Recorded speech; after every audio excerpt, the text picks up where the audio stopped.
বন্ধুরা আজকে বাজারে গেছি, বাজারে গিয়ে দেখি বেশ টাটকা খয়রা ইলিশ উঠেছে। তা খয়রা ইলিশ গুলো দেখে আমার খুব ভালো লাগলো। ওর সঙ্গে কি দিয়ে রান্না করা যায়, গাঠি কচুও পেলাম ভালো, তার জন্য গাঠি কচু গুলো নিয়ে আসলাম। সুন্দর গাঠি কচু আমি এই বছর এখনো পর্যন্ত রান্না করিনি। তাই আমার বৌমা বললো, মা গাঠি কচু নিয়ে চলো, ইলিশ মাছ দিয়ে গাঠি কচু দিয়ে রান্না করবে। তার জন্য আমি গাঠি কচু গুলো নিয়ে আসছি। জল গাঠি কচু গুলো আমি 2 মিনিট সিদ্ধ করে নেব। লবণ দিয়ে দিচ্ছি, তেল দিয়ে নিলাম, মাছগুলো ভেজে নেব। মাছে লবণ হলুদ দিয়ে মাখিয়ে নিচ্ছি।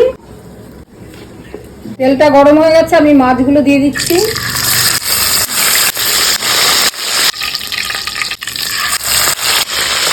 কচু ভাপাটা হয়ে গেছে বন্ধুরা, সিদ্ধটা করে নিল।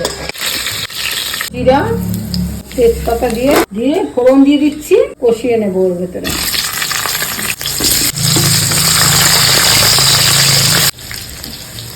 ভাজা ভাজা হয়ে গেছে, এবার আমি টমেটো গুলো দিয়ে দিচ্ছি।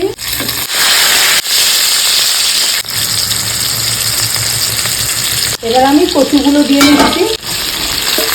লবণ, পরিমাণ মতন হলুদ দিয়ে আমি ভালো করে নেড়ে নিচ্ছি। কাঁচা লঙ্কা এতগুলো কেটেছে, বলছো মা পুরোটাই দেবেন, কারণ একটু শুকনো লঙ্কা অল্প দেবো।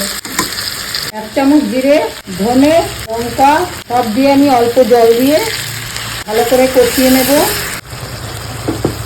খুব সুন্দরভাবে কষিয়ে নিয়েছি, তেল ছেড়ে দিয়েছে। এই পর্যায়ে জল দিয়ে দিচ্ছি, জল দিয়ে দিলাম। গাঠি কচুতে পুরো জল খুব টানে, ঢেকে দিচ্ছি। ঝোলটা ফুটছে, এই পর্যায়ে আমি মাছগুলো দিয়ে দিচ্ছি।